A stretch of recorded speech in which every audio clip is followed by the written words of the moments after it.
Hello friends and dear student, today our topic is work energy theorem.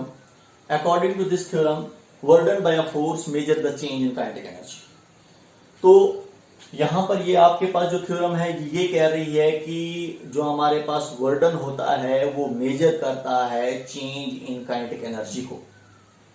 हमारे पास एक body में कितनी kinetic energy change हुई, कितनी बढ़ी या कितनी घटी, वो डिपेंड करेगा वर्क डन पर। जितना ज्यादा वर्क डन होगा बॉडी पर उतनी काइनेटिक एनर्जी बढ़ेगी, जितना कम हमारे पास वर्क डन होगा हम एक बॉडी पर वर्क डन करेंगे उतनी हमारे पास काइनेटिक एनर्जी कम हो जाएगी। तो काइनेटिक एनर्जी क्या होता है? काइनेटिक एनर्जी हमारे पास एक ऐसी एनर्जी होती है जिस एनर्जी के साथ एक बॉडी जो है वो मूव करती है। It is the energy associated with the body whenever a body it is in motions. समझा? जब भी एक बॉडी मोशंस में होती है तो उसके साथ कौन सी एनर्जी होती है? काइनेटिक एनर्जी होती है। तो वर्क एनर्जी थ्योरम हमें वो काइनेटिक एनर्जी को मेजर करके देता है। ये कह रहा है कि हमारे पास जितना आप एक वर्क डन करोगे एक बॉडी पर तो उतना ही हमारे पास काइनेटिक एनर्जी चेंज होगी। उतनी ही चेंज का मतलब होता है बढ़ेगी या घटेगी। कितनी बढ़ेगी या कितनी घटेगी वो वर्क डन पर डिपेंड करेगा। तो वही यहाँ पर work done is equal to delta represent करता है चेंज ऑफ काइनेटिक एनर्जी को। समझा?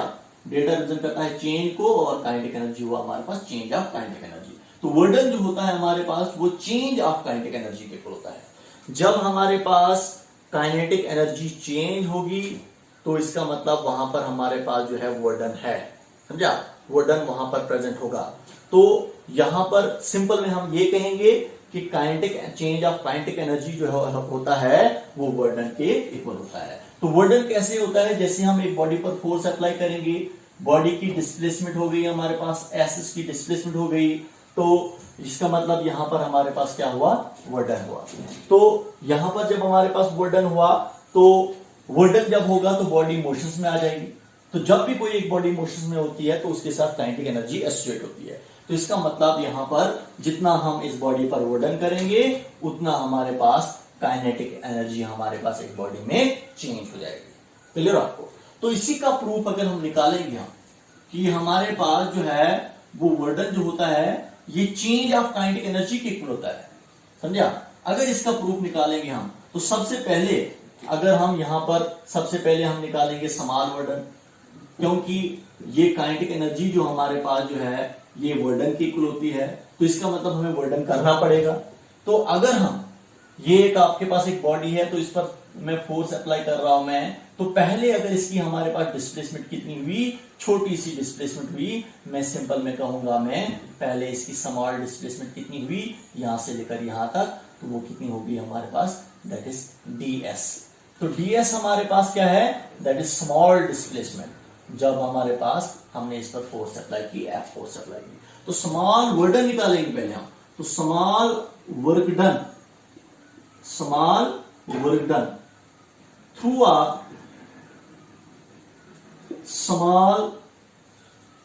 Small displacement, that is ds। तो स्मॉल वर्क डन आपके पास कितना होगा? dw आपके पास जो आएगा वो वर्क डन होता है dot product of force and displacement का डॉट प्रोडक्ट होता है। अगर फोर्स और डिस्प्लेसमेंट एक ही डायरेक्शंस में है, समझा? देखिए बॉडी यहां से यहां गई तो फोर्स और डिस्प्लेसमेंट की एक ही डायरेक्शन है, तो इसका मतलब dot product of two vectors, force और डिस्प्लेसमेंट का डॉट प्रोडक्ट जो होता है वो F D S cos theta के होता है। इसका मतलब इस केस में यहां पर थीटा जो होगा आपका वो कितना होगा? आपका थीटा जो होगा आपका कॉस थीटा। थीटा यहां पर क्या होगा आपका? वो 0 होगा। अगर फोर्स और डिस्प्लेसमेंट एक ही डायरेक्शन में होंगे तो थीटा आपका 0 होगा। तो work will be equal to F D S cos 0 1 के इक्वल होता है। तो वर्क आपके पास कितना आ रहा है? That is F D S के इक्वल आ रहा है। ये आपने वर्क डन निकाला, ये स्मॉल वर्क डन निकाला आपने। हमने बॉडी को ए पोजीशन से, ये आपके पास एक ए पोजीशन है, ये आपके पास बी पोजीशन है, तो ए पोजीशन से लिया है और बी पोजीशन तक पहुंचाया है हमने। तो जब आप टोटल वर्क डन निकालोगे आप, तो टोटल वर्क डन निकालने के लिए हम क्या करते हैं? हम इंटीग्रेट करते हैं स्मॉल वर्क डन को। तो टोटल वर्क डन हमारे पास किसके इक्वल होगा? टोटल वर्क डन तो टोटल वर्डन जब हम निकालेंगे तो total work done we integrate small work done, छोटे छोटे वर्डन को हम इंटीग्रेट करेंगे, इस साइड में इंटीग्रेट करेंगे तो एफ डी एस आपके पास आ रहा है। तो स्मॉल वर्डन इसका मतलब छोटे छोटे हमने वर्डन किए, छोटी छोटी डिस्प्लेसमेंट हुई और छोटे छोटे वर्डन से हमारे पास टोटल वर्डन हुआ है जब हमारे पास बॉडी ए से बी पहुंची है। तो यहां पर हमारे पास जब हम स्मॉल वर्डन को इंटीग्रेट करेंगे तो आपके पास क्या आ जाएगा, टोटल वर्डन आ जाएगा। उसको हम W से रिप्रेजेंट करेंगे तो टोटल वर्डन हुआ जब हमने बॉडी को ए से बी पहुंचाया। तो यहां पर मैं फोर्स की जगह पर अगर मैं फोर्स की वैल्यू को पुट करूंगा, मैं फोर्स होता है मास इंटू एक्सेलरेशन की इक्वल होता है। तो ds यहीं पर आपके पास है, आपको ये पता है ऑलरेडी कि हमारे पास जो है फोर्स जो होता है वो product of mass into acceleration के इक्वल होता है, जो न्यूटन सेकंड लॉ हमें कहता है। तो मैंने यहाँ पर फोर्स की जगह पर फोर्स की वैल्यू को पुट किया, दैट इज ma हमारे पास आ रहा है। इसके बाद यहां पर इसको हम सिंप्लीफाई करेंगे हम, तो इसको पास करके आप लिख लो आप। तो यहां पर आपके पास जो आ जाएगा वो क्या आएगा, आपके पास W is equal to total work done है आपके पास, M को बाहर निकाल देंगे हम, और A आपके पास क्या है, एक्सेलरेशन है।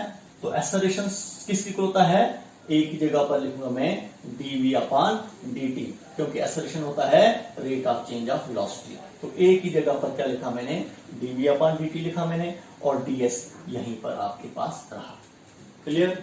अब देखो यहां पर भी आप रीजन दे सकते हो आप, because acceleration is equal to dv upon dt। Acceleration का है rate of change of velocity के इक्वल होता है। तो इसको सिंप्लीफाई करो आप, तो इसको सिंप्लीफाई करेंगे हम, तो वर्डन आपके पास किसके इक्वल आ रहा है, इस ds को ट्रांसफर करूंगा यहां पर, dv को उधर ले लूंगा मैं, तो integration of ds upon dt, और dv को उधर ले लिया मैंने, रिशफलिंग की मैंने, dv को उधर ds को इधर, तो ds अपॉन dt और dv उधर आ जाएगा, तो dv यहां पर आपके पास आ रहा है। तो देखिए ds अपॉन dt का मतलब हुआ rate of change of displacement. तो rate of change of displacement होता है वेलोसिटी के इक्वल। तो यहां पर मैं क्या लिखूंगा मैं, अब आपके पास क्या आ रहा है, work will be equal to m यहीं पर है, तो ds अपॉन dt किसके इक्वल आएगा, rate of change of displacement हुआ वेलोसिटी के इक्वल, तो v dv के इक्वल आ रहा है। अब मैं इजीली इसको इंटीग्रेट कर सकता हूं, मैं समझा। तो इंटीग्रेशन जब हम इसकी करेंगे हम, तो यहां पर जब आप इसको इंटीग्रेट करोगे आप, तो ये किस फॉर्म है, इंटीग्रेशन ऑफ x रेज पर n ds की फॉर्म है। तो x की जगह पर यहां पर आपके पास क्या है, v है। तो एक और पॉइंट आपको यहां पर, इससे पहले मैं इसको इंटीग्रेट करूंगा मैं, थोड़ा सा आपको मैं बोलूंगा मैं, जो हमने टोटल वर्डन निकालना है, तो टोटल वर्डन में हमने जो इंटीग्रेट करना है दोनों साइड्स, वो बिटवीन द लिमिट्स करना है, क्योंकि जो वर्डन हम निकाल रहे हैं आपके पास इनिशियल पोजीशन A है, फाइनल पोजीशन B है। तो जब आपके पास कोई इनिशियल पोजीशंस थी, तो बॉडी की कोई इनिशियल वेलोसिटी होगी, उस इनिशियल वेलोसिटी को हम u से रिप्रेजेंट करेंगे, फाइनल वेलोसिटी को हम v से रिप्रेजेंट करेंगे। इनिशियल वेलोसिटी हमारे पास, जब हमारे पास बॉडी फोर्स अप्लाई करेंगे, तो उस टाइम जो इनिशियल वेलोसिटी होगी, उस इनिशियल वेलोसिटी को हम u से रिप्रेजेंट करेंगे, और फाइनल हुआ जब हमारे पास लास्ट में जो वेलोसिटी होगी उसको हम फाइनल वेलोसिटी कहेंगे, दैट इज v। इसका मतलब इसको इंटीग्रेट कर रहे हैं हम between the limits, initial velocity u to final velocity v। तो ये साथ में रखेंगे हम u टू v, और यहाँ पर भी u टू v हम साथ में रखेंगे, u टू v साथ में रखेंगे। आप देखिए ये इंटीग्रेशन ऑफ v dv हमारे पास है, ये इंटीग्रेशन ऑफ x रेट पर n dx की फॉर्म में है। तो इसको मैं, आपको पता ही है, इंटीग्रेशन ऑफ x रेट पर n dx की फॉर्म में जब इंटीग्रेशन होती है, तो उसकी इंटीग्रेशन क्या होती है, तो उसकी इंटीग्रेशन जो होती है that is v integration of v dv integration of v square upon 2। अब ब्रैकेट यूज की मैंने u2, क्योंकि ये x पर n की फॉर्म में है, तो इसकी इंटीग्रेशन क्या होती है, x पर n प्लस 1, n क्या है यहाँ पर 1, तो 1 प्लस 1 हो गया 2 अपॉन n प्लस 1, तो 1 प्लस 1 हो गया 2। तो v dv की इंटीग्रेशन हो गई v स्क्वायर अपॉन 2। तो ये तो आपको पढ़ाया है मैंने अच्छे तरीके से, तो यहाँ पर आपको कोई प्रॉब्लम नहीं होगी। तो अब मैं लास्ट पे क्या करूंगा, मैं लिमिट्स पुट करूंगा मैं। तो लिमिट्स जब मैं पुट करूंगा मैं, यहां पर लिखूंगा मैं, तो हमारे पास क्या आ जाएगा, आपके पास वर्डन जो आपके पास आ रहा है वो upper limit minus lower limit, m upon 2 को बाहर निकालें आप, और यहाँ पर आपके पास सिर्फ v स्क्वायर और इसके ब्रैकेट के बाहर lower limit u upper limit v। अब लिमिट्स पुट करें आप, upper limit minus lower limit, तो 1/2 ये 1/2 यही हमारे पास m v की जगह पर अपर लिमिट क्या है v है, तो mv square minus 1/2 m u square. ये मैंने लिमिट्स पुट्स की, upper limit minus lower limit, क्योंकि m/2 इसके साथ भी है, क्योंकि पहले मैं v की जगह पर v ही पुट करूंगा, बाद में माइनस v की जगह पर u पुट करूंगा मैं। तो upper limit minus lower limit किया मैंने, 1m/2 v square minus m/2 u square, तो वही हमारे पास आ रहा है। तो ये आपके पास वर्डन जो आ रहा है 1/2 mu square minus 1/2 mu square आपके पास आ रहा है। तो जब हमने इसको किया तो यहां पर देखिए हमारे पास जो है, इस केस में जब जा रहे हैं हम, तो ये आपको कह रहा है, देखिए 1/2 mu स्क्वायर ये फाइनल काइनेटिक एनर्जी है, 1/2 mu square that is initial kinetic energy है। तो आपको पता है work done is equal to final kinetic energy minus initial kinetic energy क्या होता है, इसी को बोलते हैं change of kinetic energy. Final kinetic energy minus initial kinetic energy, तो इसको क्या बोला जाता है, चेंज ऑफ काइनेटिक एनर्जी। तो work done is equal to, इसको मैं शॉर्ट में ऐसे लिखता हूं मैं, डेल्टा रिप्रेजेंट करता है चेंज को, और काइनेटिक एनर्जी आपके पास आ रहा है। तो ये आपके पास आ रहा है work done is equal to change of kinetic energy. तो यहां से मैंने निकाला कि जो आपके पास वर्क एनर्जी थ्योरम थी उसको मैंने मैथमेटिकली प्रूव करके दिया कि हमारे पास वर्क डन जो होता है वो चेंज ऑफ काइनेटिक एनर्जी के इक्वल होता है। तो जब भी हमारे पास एक बॉडी पर वर्क डन होता है, वहां पर हमारे पास काइनेटिक एनर्जी जो हमारे पास होती है वो हमेशा चेंज हो जाती है, समझे आप। तो वहां पर अगर हमारे पास काइनेटिक एनर्जी चेंज नहीं होगी, इसका मतलब वर्क डन नहीं होगा। क्लियर हो आपको। तो ये मैंने यहां पर एक एक्सप्रेशन निकाल के दे दी कि हमारे पास वर्क डन जो होता है वो चेंज ऑफ काइनेटिक एनर्जी के इक्वल होता है, और यही आपके पास वर्क एनर्जी थ्योरम है। अब हम इसके स्पेशल केसेस पर जाएंगे। हम पहला स्पेशल केस हम ले लेंगे हम ये कि हमारे पास जब आपके पास काइनेटिक एनर्जी चेंज नहीं होगी तो वहां पर क्या होगा। तो देखिए, जब भी हमारे पास अगर काइनेटिक एनर्जी चेंज नहीं होगी, जैसे स्पेशल केसेस पर जाएंगे हम, तो जब हमारे पास काइनेटिक एनर्जी चेंज नहीं होगी, पहला केस है, वहां पर क्या होगा, वर्क डन 0 होगा। इसका मतलब चेंज ऑफ काइनेटिक एनर्जी, इस केस में क्या होता है, चेंज ऑफ काइनेटिक एनर्जी जो होगी हमारे पास क्या होगी, वो 0 होगी। इस केस में हमारे पास u जो होगा वो v के इक्वल होगा, इनिशियल वेलोसिटी जो होगी वो फाइनल वेलोसिटी के इक्वल होगी। तो देखिए इसकी एग्जांपल दूंगा आपको मैं, in circular path speed of body is constant. तो देखिए, जब भी हमारे पास एक बॉडी अगर सर्कुलर पाथ फॉलो करती है, तो यहां पर अगर बॉडी की स्पीड कांस्टेंट होगी, स्पीड हुआ एक स्पीड से चल रही है वो, इसका मतलब उस केस में इनिशियल स्पीड और फाइनल स्पीड क्या होगी, वो इक्वल होगी।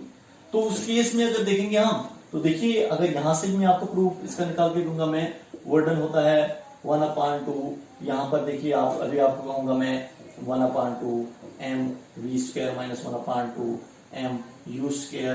तो work done is equal to 1/2 m v square minus 1/2 m v square लिख सकता हूं मैं, क्योंकि v और u इसमें क्या है, इक्वल है। तो जब v और u इक्वल होंगे तो मैं u की जगह पर भी v लिखता हूं मैं, 1/2 v square minus 1/2 v square किसके इक्वल आ रहा है, 0 के इक्वल आ रहा है। इसका मतलब वर्क डन जो होगा आपका जो होगा यहाँ पर वो 0 होगा। इसका मतलब जब भी एक बॉडी एक सर्कुलर पाथ को फॉलो करती है, अगर उसकी स्पीड कांस्टेंट होगी तो वहां पर वर्क डन 0 होगा, क्योंकि वहां पर कोई काइनेटिक एनर्जी चेंज नहीं हो रही है। काइनेटिक एनर्जी चेंज तब होती जब हमारे पास स्पीड चेंज हो जाती, इनिशियल स्पीड और फाइनल स्पीड जो होती वो चेंज होती, तो हमारे पास काइनेटिक एनर्जी भी चेंज हो जाती। काइनेटिक एनर्जी चेंज हो जाती तो वर्क डन हमारे पास होता। क्लियर हो?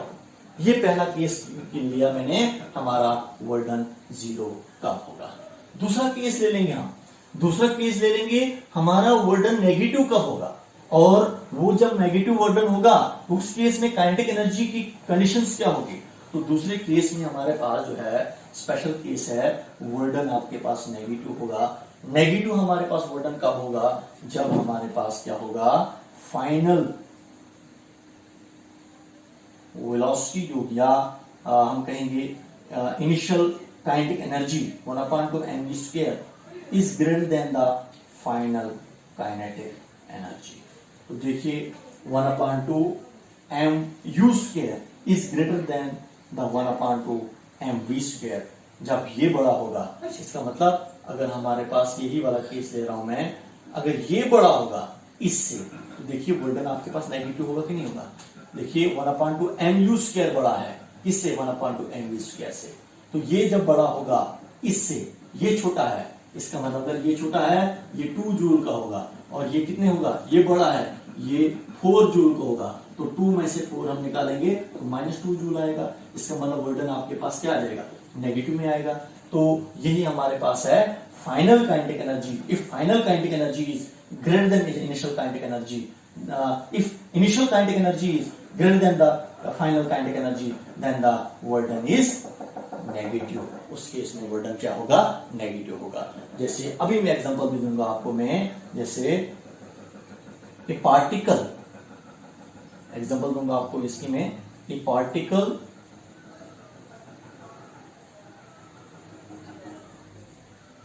projected in upward directions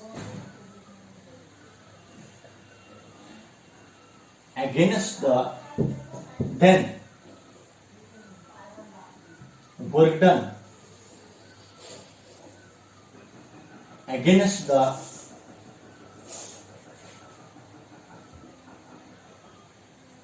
gravitational force, जिसको हम Fg से शॉर्ट में लिखेंगे हम, तो उस टाइम वर्डन क्या होगा, आपका वर्डन जो होगा वो नेगेटिव होगा। देखिए यहां पर आपको मैं फिर से एग्जांपल दूंगा आपको मैं, जैसे ये ग्राउंड है और यहां ग्राउंड से मैंने एक पार्टिकल्स को अपवर्ड डायरेक्शंस में प्रोजेक्ट किया मैंने, तो वर्डन अगर हम बात करेंगे हम, देखिए यहां पर ग्रेविटेशनल फोर्स नीचे की तरफ, तो डिस्प्लेसमेंट कहां की तरफ, ऊपर की तरफ, तो एंगल कितना बनेगा, 180 डिग्री बनेगा। तो वहां से भी हमारे पास F work done equal to F S cos theta, तो थीटा 180 होगा, तो आपके पास वर्डन क्या आ जाएगा, 90 आ जाएगा। तो ये आपके पास वर्डन आपके पास क्या आ जाएगा, नेगेटिव आ जाएगा, 90 नहीं नेगेटिव आ जाएगा, क्योंकि कॉस थीटा थीटा 180 डिग्री होगा। यहां से भी हमारे पास वर्डन क्या होगा, नेगेटिव होगा। अगर यहां से आपको मैं बोलूंगा मैं कि इस टर्म को लूंगा मैं, जब हम एक बॉडी को ऊपर की तरफ फेंकते हैं हम, तो इनिशियल काइनेटिक एनर्जी इसकी क्या होती है, मैक्सिमम होती है। जब भी हम बॉडी को ऊपर फेंकते हैं, बॉडी ऊपर जाती है, तो इसकी काइनेटिक एनर्जी कम होती जाती है। क्यों कम होती जाती है, क्योंकि काइनेटिक एनर्जी वेलोसिटी पर डिपेंड करती है। तो वेलोसिटी कम हो जाएगी तो काइनेटिक एनर्जी भी कम होती जाएगी। इसका मतलब इनिशियल काइनेटिक एनर्जी ज्यादा होगी और फाइनल काइनेटिक एनर्जी कम होगी, समझे आप। तो जब इनिशियल काइनेटिक एनर्जी ज्यादा होगी, फाइनल काइनेटिक एनर्जी कम होगी, तो वर्डन आपके पास क्या होगा, नेगेटिव होगा। तो ये आपके पास हुआ, ये एग्जांपल दी मैंने आपको with respect to the change of kinetic energy. Change of kinetic energy को एग्जांपल लेकर मैंने बोला आपको मैंने बोला कि वर्डन हमारा नेगेटिव होता है, क्योंकि वहां पर हमारे पास इनिशियल काइनेटिक एनर्जी जो होती है वो ज्यादा होती है as compare to the final kinetic energy. अब तीसरा केस है हमारे पास, तीसरा और फाइनल केस हमारे पास क्या है, तीसरा और फाइनल केस ये है आपके पास कि अगर वर्डन जो होगा हमारे पास वो पॉजिटिव होगा, तो उस केस में क्या होगा। तो देखिए हमारे पास तीसरा केस ये है, वर्डन आपके पास पॉजिटिव। वर्डन अगर पॉजिटिव होगा तो उस केस में हमारे पास क्या होगा, final kinetic energy 1/2mv² is greater then 1/2mu²। उस केस में फाइनल काइनेटिक एनर्जी जो होगी वो ज्यादा होगी as compare to the initial kinetic energy, समझे आप। तो उस केस में आपके पास वर्क क्या होगा, वो पॉजिटिव होगा, क्योंकि 1/2mv², क्योंकि चेंज ऑफ काइनेटिक एनर्जी जो होती है, वर्डन जो होता है वो चेंज ऑफ काइनेटिक एनर्जी होता है, चेंज ऑफ काइनेटिक एनर्जी।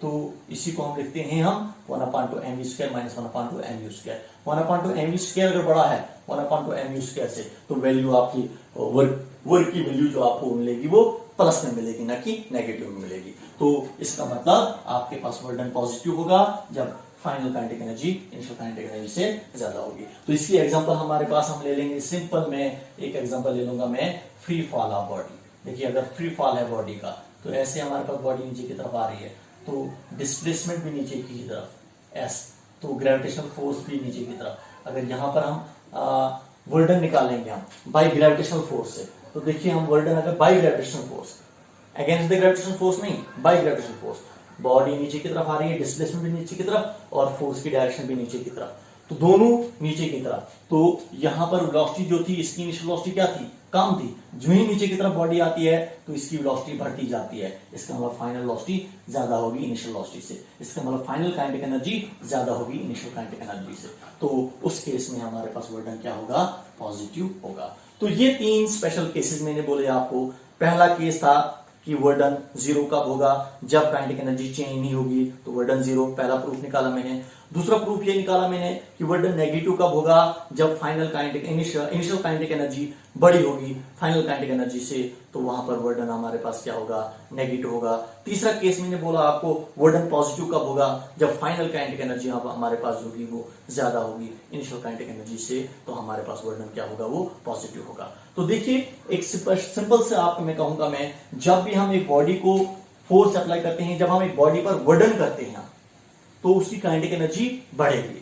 अगर हम एक बॉडी पर वर्डन नहीं करेंगे, जैसे हमारे पास एक बॉडी अगर चल रही है आगे की तरफ, उसको हम फोर्स अप्लाई कर रहे हैं, तो बॉडी आगे की तरफ चल रही है, तो वर्डन पॉजिटिव होगा, काइनेटिक एनर्जी चेंज होगी। अगर हमारे पास जो है अगर हम वर्डन बाय फ्रिक्शनल फोर्स निकालेंगे हम, क्योंकि बॉडी अगर आगे की तरफ चल रही है तो फ्रिक्शनल फोर्स पीछे की तरफ, क्योंकि वहां पर क्या होगा, वर्डन अगर हम बाय फ्रिक्शनल फोर्स निकालेंगे तो वर्डन नेगेटिव होगा हमारे पास, और उस नेगेटिव वर्डन की वजह से क्या होगा, बॉडी की काइनेटिक एनर्जी कम होती जाएगी, आहिस्ता आहिस्ता काइनेटिक बॉडी रुक जाएगी और काइनेटिक एनर्जी 0 हो जाएगी। तो ये था आपके पास वर्क एनर्जी थ्योरम। उम्मीद है आपको अच्छे तरीके से समझ में आया होगा। अगर नहीं आया होगा तो नेक्स्ट लेक्चर्स में फिर से ही आपको मैं टॉपिक इसका थोड़ा बहुत कंसेप्ट दे दूंगा मैं। तब तक के लिए okay, good bye, thank you.